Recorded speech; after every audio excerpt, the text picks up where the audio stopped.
He was driving high, and he felt so alive. It was a beautiful day to go out for a drive. He was our oldest boy, and doing marijuana for him was like floating in joy. His little sister's bike that he ran over caused quite a stir. He didn't even remember doing it, and it was all just a blur.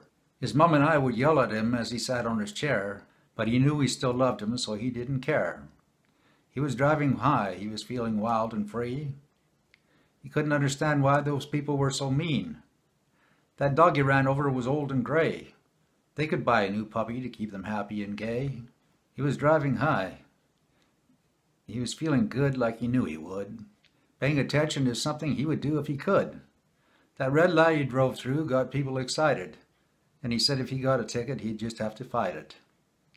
He was driving high. He said it felt like driving in slow motion. Those construction workers jumped out of the way, so what's all the commotion? His speedometer said 80 as he drove by that construction sign, but there was no cops around, so he got away with it that time. He was driving high. He said he felt like a feeling of ecstasy. He didn't know why that motorcycle was down and laying on its side. The bike was dented and scratched, but the biker could still ride. Son, you got in his way when you stopped in his path. Thank God he's okay. He avoided the crash. He was driving high, and it felt so good to him, and all those cars that were honking just made him grin. He was driving down a one-way, going the wrong way. Well, he made a mistake. What could he say?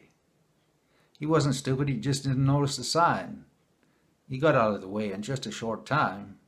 He was driving high, and he knew that wonder he felt would last for a while. It made him happy and it made him smile. He smiled at all those people that were looking to see, just because he really had to stop and pee.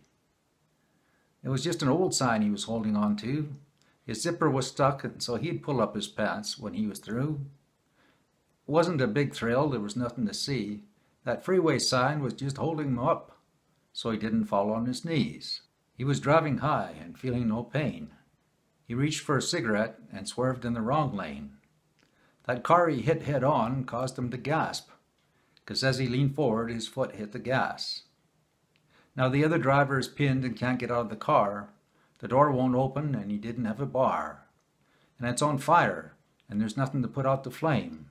It all happened so quick, and they all said that he was the one to blame. It was a sobering sight as he was coming down from the high, watching that poor helpless guy being burnt alive. He was driving high. He said it was quite a rush.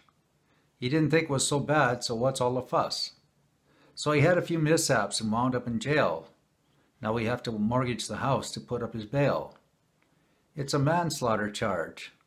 He won't be out for a few years. Then he said his sister can drive while he smokes a joint and has a few beers. Lord, we love him, but some kids just never learn.